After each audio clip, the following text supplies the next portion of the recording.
തിരിച്ചെത്തുമ്പോൾ നമ്മൾ നേരെ ദുബൈയിലേക്കാണ് പോകുന്നത്. മീഡിയ വണ്ണും സഫാരി ഗ്രൂപ്പും ചേർന്നൊരുക്കുന്ന സഫാരി റമദാൻ നൈറ്റ്സിന്റെ 2ാം വാരത്തിലെ പരിപാടികൾക്ക് പ്രൗഢമായ തുടക്കം.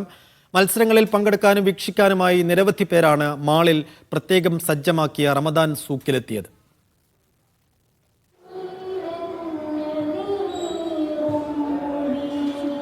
അതിമനോഹരമായ ഖുർആന്റെ ശബ്ദമാധുര്യം, നോമ്പുകാല രുചിയുടെ വൈവിധ്യങ്ങൾ, കുരുന്നുകളുടെ കരവിരുതുകൾ, ആത്മീയാനന്ദത്തിൻ്റെ കേൾവിയും കാഴ്ചയും ഒരുക്കിയാണ് സഫാരി റമദാൻ നൈറ്റ്സിൻ്റെ 2ാം വാരത്തിലെ ആദ്യ ദിവസത്തിന് സമാപനമായത്.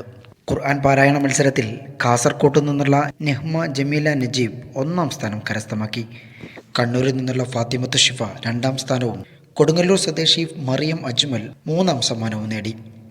വ്യത്യസ്ത തരം സൂപ്പുകൾ കൊണ്ട് സമ്പന്നമായിരുന്നു സൂപ്പ് ആൻഡ് ഗ്രൂവൽ മത്സരം. 20ഓളം പേർ മാറ്റുരച്ച രുചിയുടെ പോരാട്ടത്തിൽ എടപ്പാൾ സ്വദേശി നസിയ മുനീർ 1ാം സ്ഥാനം നേടി. മാഹി സ്വദേശി അസീന 2ാം സ്ഥാനവും പാലക്കാട്ട് എടത്തനാട്ടുകര സ്വദേശി റാനിയ 3ാം സ്ഥാനവും സ്വന്തമാക്കി. മത്സരം കടുപ്പമേറിയതായിരുന്നുവെന്നും ആദ്യ സ്ഥാനം നിശ്ചയിക്കാൻ ഏറെ ബുദ്ധിമുട്ടിയെന്നും ജൂറിമാർ അഭിപ്രായപ്പെട്ടു. 50ഓളം കുട്ടികളാണ് ആർട്ട് ആൻഡ് ക്രാഫ്റ്റ് വർക്ക്ഷോപ്പിൻ്റെ ഭാഗമായത്. റമദാൻ കരീം എന്ന ആശയത്തിലായിരുന്നു കുട്ടികളുടെ കരവിരുതുകൾ. Media one, Sharjah.